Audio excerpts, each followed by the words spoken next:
దేవుని వాగ్దానం.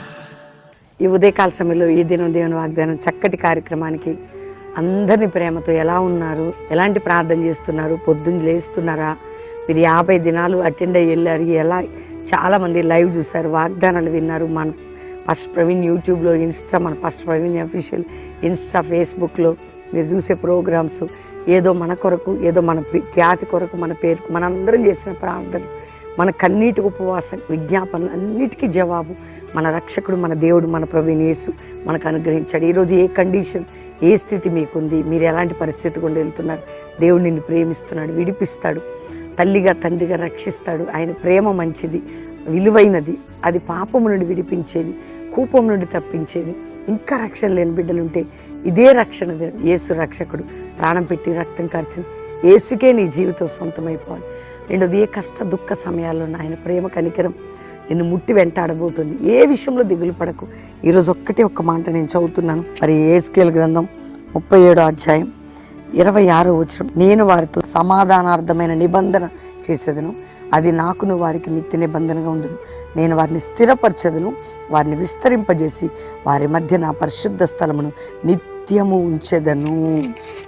ఇది దేవుడు తన ప్రజలకి నా సమానార్థ నిబంధన. ఏ నిబంధన? దేవుడట ఆయన ప్రజలతో చేసి మనకి నిబంధన చేశాడు. యేసే రక్త బలియాగం ద్వారా తండ్రికి మనకి తెగిపోయిన బంధాన్ని, సమాధానం అనే బంధం, అంతేకాక ఆత్మ సంబంధమైన బంధం, తండ్రితో ఉండే బంధం దేవుడు మనకి ఏర్పాటు చేశాడు. దేవుడు మనల్ని విస్తరింపజేసి ఆయన మన మధ్యలో మనల్ని స్థిరపరిచాడు. ఈరోజు నీ జీవితంలో కూడా సమాధాన నిబంధన నీతో చేశాడు, నీతో చేస్తున్నాడు, నాతో చేశాడు, నాతో చేస్తున్నాడు. ఇంకా నీ జీవితంలో ఆయన మాటకి లోబడంతే, ఆయన వాక్కును పట్టుకో.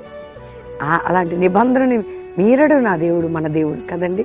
కాబట్టి ఈరోజు ఎంతమంది వింటున్నారో, నిన్ను విస్తరింపజేసి సమాధాన నిబంధనతో నీకు ఆ క్లోజ్నెస్, ఆ కృప నీకు అనుగ్రహించబోతున్నాడు. కాబట్టి ధైర్యంగా ఉండండి. నిన్ను విస్తరింపజేసి స్థిరపరిచెదను. సమాధానంతోనూ దేవుని కార్యాలు నీ కుటుంబంలో జరగబోతున్నాయి.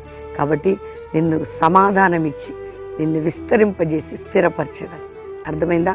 కాబట్టి ఈ వాగ్దాన్ని నమ్మి స్తుతించి ప్రార్థన చేయండి. ప్రభు తట్టు చూడండి. అందరూ దేవుని థ్యాంక్స్ చెప్పి రోజు ఈ వాగ్దానం రిసీవ్ చేసుకోండి. మీరు ప్రార్థనలో గడపండి. నా బాధ ఒక్కటే, మీరు ఎంతమంది 50 దినాలు అటెండ్ అయ్యి వెళ్ళారు, రోజులు గడుస్తున్నాయి. ఇంకా దేవునితో ఇంకెక్కువ బంధం, ఇంకెక్కువ అనుబంధం, ఇంకెక్కువ సంబంధం, ఇంకెక్కువ ఎవరిని తృణీకరించిన ఆయన ప్రేమ నీకుంది. ఆయన నీతో నిబంధన చేశాడు.